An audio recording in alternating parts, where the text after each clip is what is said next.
Hello, everyone, and welcome to the Jeffrey Epstein Show. I'm your host, Bobbycapucci, and this is a morning update. Hey, what's up, everybody, and welcome to the show. To those of you who participated last night in the live stream, thanks for coming by. It was a great time like usual, awesome engagement, a lot of good back and forth, and we once again had a very special visitor as Virginia popped in. So you never know who you're going to run into during the live stream.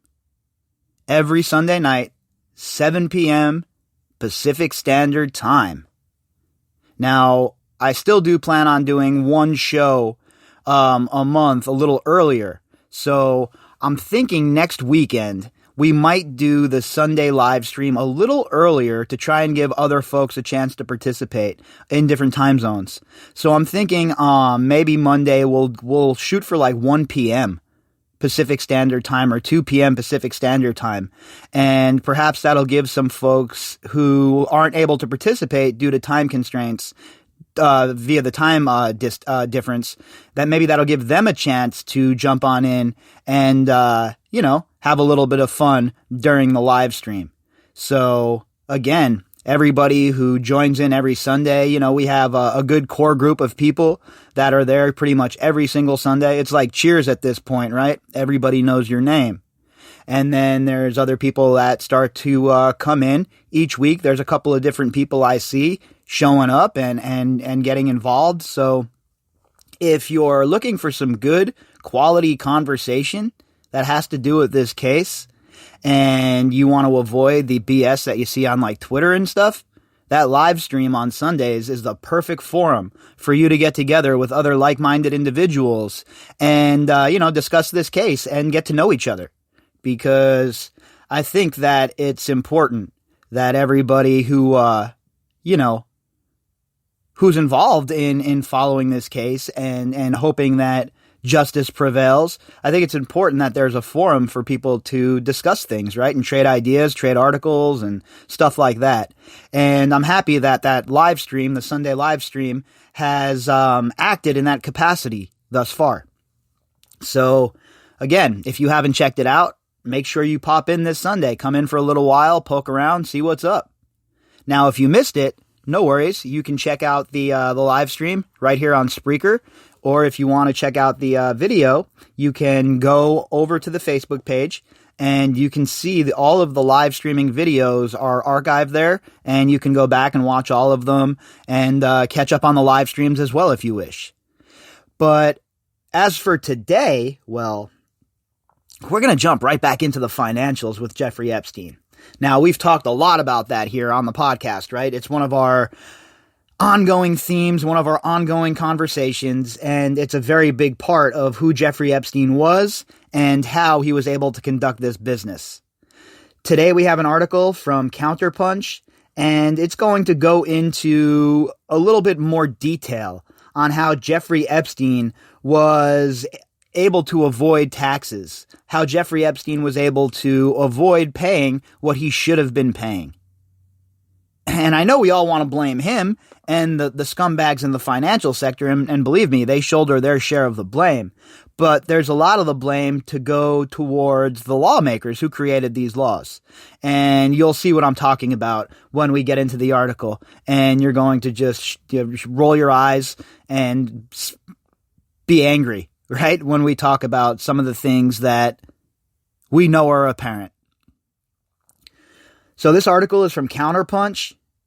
The authors are Daniel Hemmel and Bob Lord. Headline: Jeffrey Epstein's billionaire tax avoidance assistance business. The sex trafficking scandal surrounding the late Jeffrey Epstein already has tarnished the reputations of prominent politicians, businessmen, and the British royal family. Now it's casting dark shadows on an estate tax avoidance strategy popular among Wall Street CEOs and tech entrepreneurs. For those of you who don't understand what that means not you. All right? Not me, not you, not your friend John, not your Aunt Joan. This is only for the people that pay to play. This is only for our betters, the masters of the universe. the scuzzbags who inhabit Silicon Valley. You and I aren't getting hooked up on no tax breaks, no homie hookups.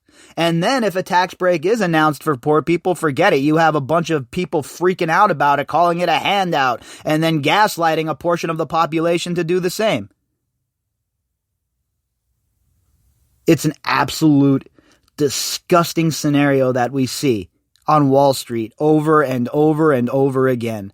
When is enough enough, right?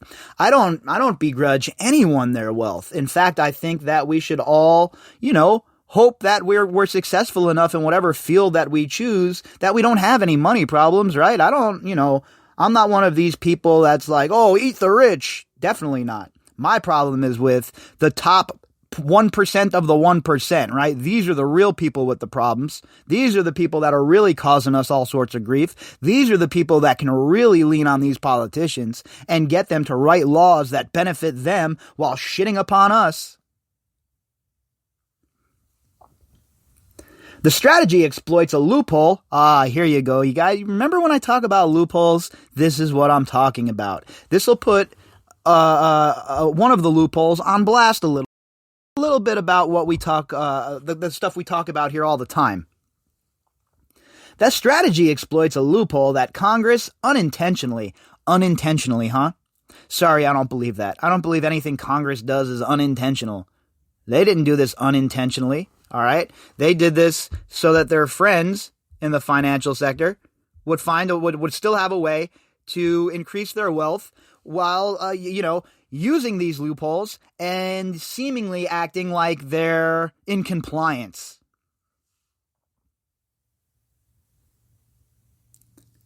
The strategy exploits a loophole that Congress unintentionally left open when it passed provisions related to grantor retained annuity trusts, or GRATS, in 1990.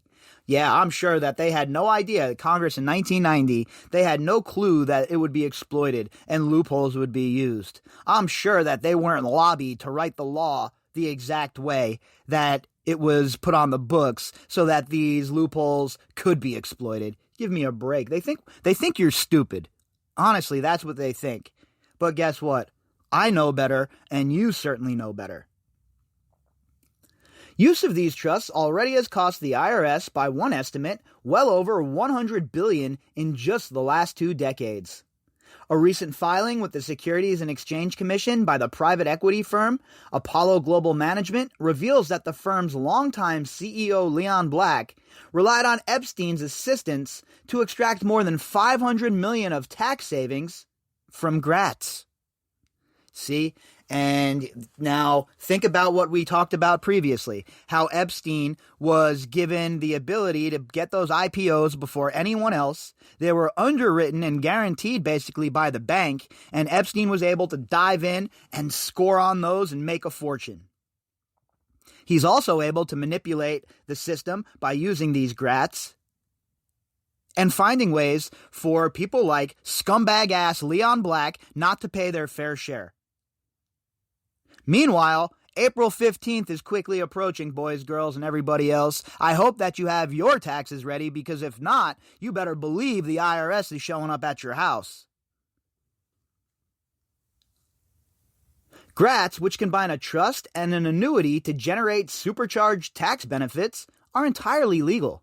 And this is the rub, right? This is where we got to say to ourselves, well, what is our part in this as voters? Who have we sent to Washington, D.C. over and over again, and what has been the result? So we have to take a little of that responsibility, right? When we're talking about the people we're sending to D.C. and the scumbag class that we've been sending there for years and years and years and years. Because of them, this is legal. Because of them, this loophole exists.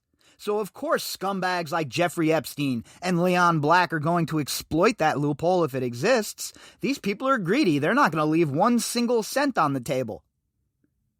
So while I want to be pissed off at them, and believe me, I am, a lot of our rancor and our rage should be focused at these politicians who put these laws on the books and then try and act like we're doing a great thing with these laws. Meanwhile, there's more back doors left in them than, if you're a computer programmer, a hacker who's writing a program for a government.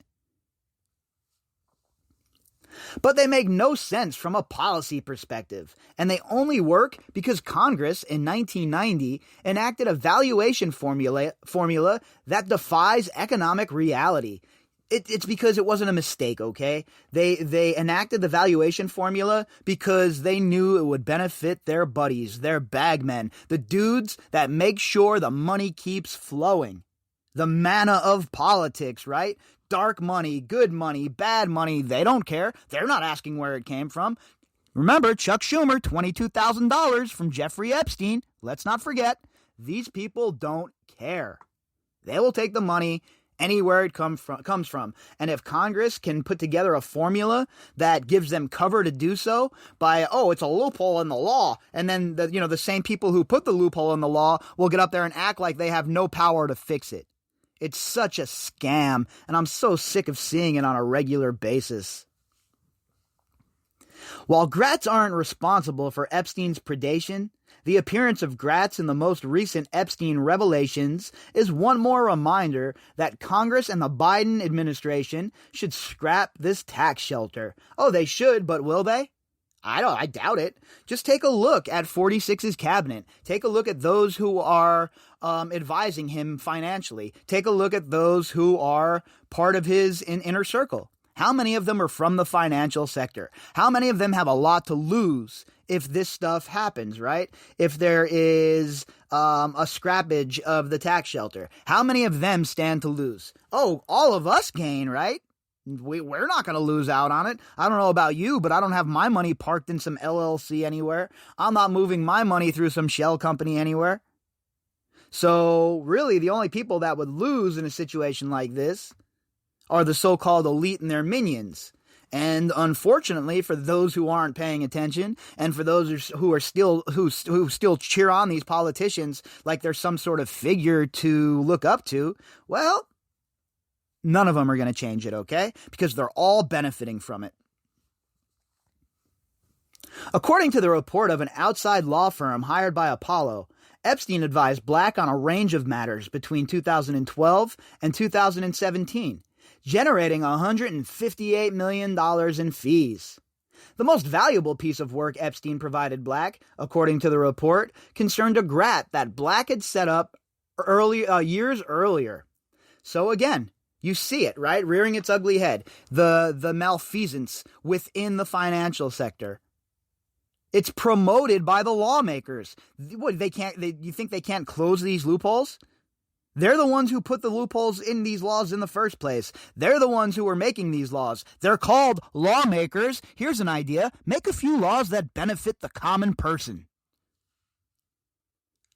Epstein wasn't the only financial advisor helping high net worth individuals set up GRATS, and Black isn't the only one to take advantage. The strategy surged in popularity after a 2007 decision by the U.S. tax court rejected an IRS challenge to the Walton family's aggressive use of GRATS, another group of scoundrels, the Walton family. Talk about destroying mom and pop shops. Talk about chasing mom and pop shops out of business. You have the Walton family to thank for that. And it's not like you're getting quality stuff from Walmart, right? It's a bunch of garbage. Now, don't get me wrong. There's a place for it. That's how business works, right? Some big box stores, perfect. But they should be paying their fair share. What, the mom and pop shop isn't paying all of their taxes? They're not using GRATS. Why should the Walton family be able to use the GRATS? Not only do they have an advantage because they're buying in such mass quantity, but now they have another financial advantage given to them by the government because they can use these GRATS to avoid paying taxes? Yeah, it's not a two-tiered system. Nah, it's not set up against us.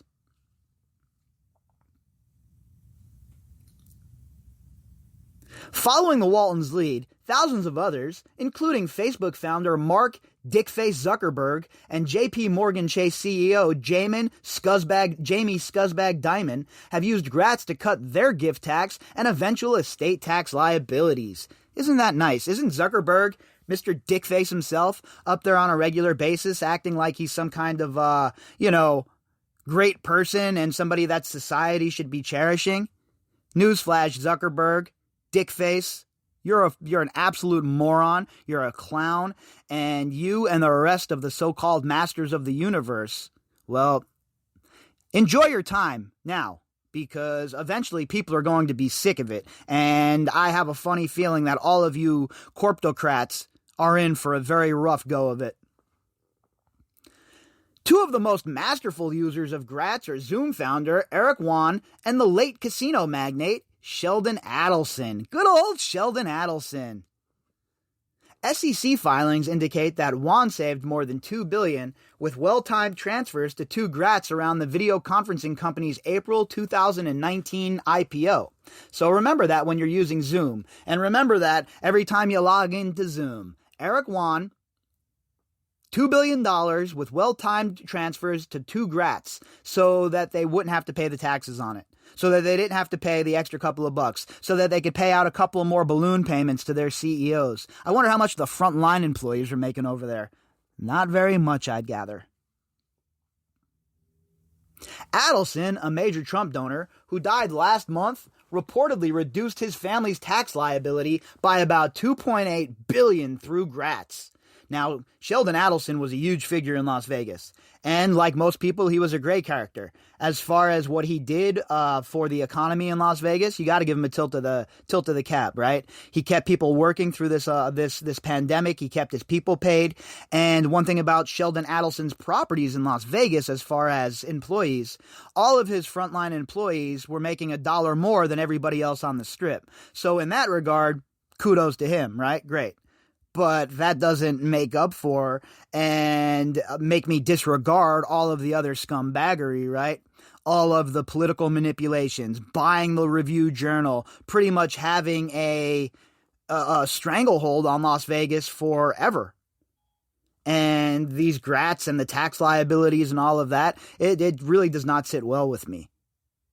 So Sheldon Adelson, just like the rest of them, just another one of these billionaires that was so greedy and so corrupt that they couldn't let one little loophole pass them by. Here's how it works. To set up a GRAT, an individual, called a grantor, and almost always a multimillionaire or billionaire, makes a gift to a trust with a string attached. Oh, there's always a string attached when we're dealing with these people, isn't there? The string is that the trust must make a series of payments, a retained annuity, back to the grantor for several years. After the several-year period is over, the trust's assets go to its beneficiary, which is usually another family trust set up for the grantor's children or grandchildren. Boy, isn't that nice. So basically what they're doing is just ducking, and dodging, and avoiding all sorts of tax liability. While we're paying for our money on both ends and upside down half the time, these people, we're not going to do that. Not only are we going to victimize the most vulnerable amongst us, we're also going to make sure that we're counting every single penny like Scrooge McDuck. A 1990 law allows the grantor to calculate her net transfer for estate and gift tax purposes by subtracting the value of the retained annuity from the amount that goes into the trust. Since these annuity payments happen in the future, Congress needed to set an interest rate that would be used to calculate the annuity's present value. Congress's error was to tie the rate to the interest rate on U.S. Treasury bonds. For February 21st, the interest rate on GRATS is just 0.6%. Now think about that. What's your interest rate? What's your interest rate on your car? What's your interest rate on your mortgage? What's your interest rate on your credit cards? I'm going to go out on a limb here and say most of you aren't working on 0.6% on all of it. Now, I'm sure some of you have really great credit and you're getting hooked up with good rates, but for the most part, Americans and citizens worldwide experience predatory lending on a regular basis. People talk about forgiving student debt, and you know what? I'm all for it, right? At this point, go for it. Let's forgive it all. But what I also think should happen is, if we're going to go down that route, then the government should also forgive everybody's car loan. Why not, right? If that's the route we're going. Talk about buying power. How many people have a car loan that's dragging them down? How many people can hardly afford their car payments?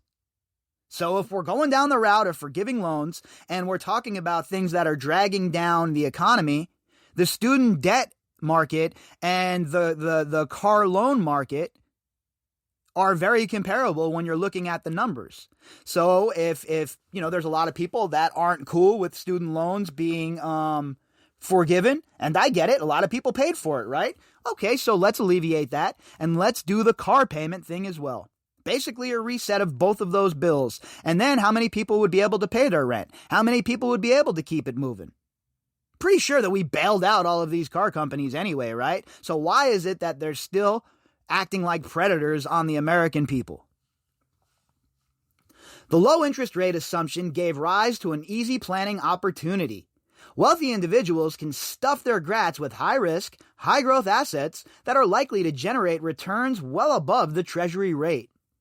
On top of that, they can structure their GRATS such that the present value of the annuity exactly equals or zeroes out the value of the transferred assets, resulting in a net gift of zero. Isn't that nice? So basically, by playing the numbers game and, having a Jeffrey Epstein come in and take a look at things, they finagle it and make it look like, since you've given the transferred assets already, it zeroes everything out, and then it results in a net gift of zero. So it looks like you've transferred nothing, and that means you're on the hook for zero tax dollars. The upshot is that if assets in the zeroed-out GRAT grow faster than the Treasury-based rate, the GRAT will have more money left over after it's done paying out the annuity, and that money will go to the GRAT's beneficiary free of any gift tax. Imagine that. They sure like to do that free stuff for them and their friends, right? Not for us. Take your $600 and like it. I don't know about you, but I haven't gotten that other stimulus check yet. Have you? While they've been playing touch ass in the park for the last month and a half, people are starving to death. You got a cold snap blasting through Texas that absolutely froze them solid.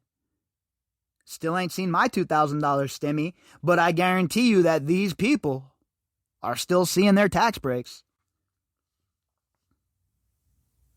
If GRAT assets grow slower than the Treasury rate or dip in value, the trust will run out of money before it makes all of its annuity payments. The trust will cease to exist, and no one will owe any tax. Nah, not a loophole. This isn't a scam or anything. This isn't more extras for their friends, right? Their bagmen, politicians' bagmen. It's a joke. I hope you folks see why it enrages me so much and why we talk about it so often here on the podcast. I know that it's not completely Epstein related, but it is, right? If we're talking about going deeper and we want a deeper look at this and we want to explore every avenue, then the financial aspect of this is super important. And remember, they got Al Capone on IRS issues. So at the end of the day, of course, I want all of these people to be caught up for human trafficking and all of these other crimes. But if we can only get a financial convictions, at the very least, these people have to go to jail for that. From the grantor's perspective, this is a heads I win, tails we tie bet with the IRS. Imagine that, being able to dictate the terms of an agreement, basically, to the IRS. That's power, folks. That is real power. When you're sitting in your office and you have schemes, plots, and plans, and you're basically telling the IRS to get stuffed, that is power. Recognizing what a problem GRATS had become, President Obama repeatedly asked Congress to clamp down on these tax avoidance trusts.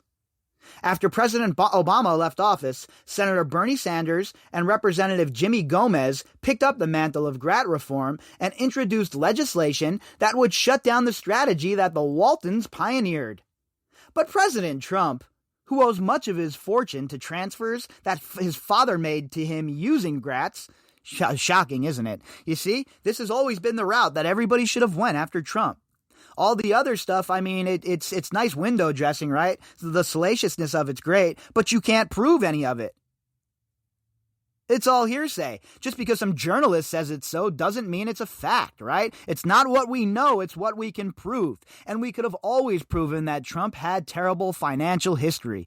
He had connections to the mafia, for God's sakes. Anybody who was doing construction in New York during those years had connections to the mafia. You didn't get one piece of concrete unless you went through the mafia.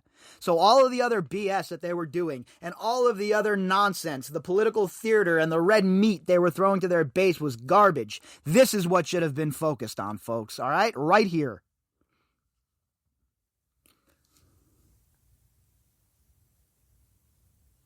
Showed no interest in fixing the problem, and the Sanders-Gomez bill stalled under divided government. Well, guess what? They don't have a divided government anymore. The Democrats have all three branches. Now, let's see what you're about. Are you just going to be, are you just going to talk about it, or are you going to be about it? My gut says, like usual, they're just going to talk about it. Because remember, the neoliberals and the neocons are the same people in different suits. Hopefully, the latest Epstein revelations will put GRATS back on the tax reform agenda. The easiest fix would simply be to repeal the 1990 law that allows GRATS to exist. Taxpayers who desire the steady stream of income that comes from an annuity can continue to buy those products from insurance companies. It's only ultra-rich taxpayers who are using annuities as an estate tax avoidance strategy who would be affected. And guess what? If anyone deserves to be affected, it's them. I have no remorse for them anymore. They've been victimizing us for how long? I mean, society in general, for how long? Stealing from us, grifting, being involved in all sorts of duplicitous deals. Screw them. GRATS are not the most infuriating aspect of the Epstein saga, in which dozens of prominent individuals and institutions actively abetted or turned a blind eye toward Epstein's deeds. But by shining another spotlight on GRATS, the Epstein revelations remind us of the continuing damage from a tax shelter that never should have been allowed in the first place. It is long beyond time, folks, that an end to this comes. No more tax shelters, no more bullshit laws put on the books by Congress to help their buddies, and it's time for all of these disgusting ass bastards who helped Jeffrey Epstein, as the article states here, institutionally and otherwise, and aided and abetted his crimes, to pay the price. If you'd like to contact me, you can do that at bobbycapucci@protonmail.com. That's BOBBYCAPUCCI@protonmail.com. You can also find me on Twitter at BOBBY_CAPUCCI. All of the links that go with this episode can be found in the description box. All right, everybody, I'll be back later on with the Daily Drop, so I will catch you folks then.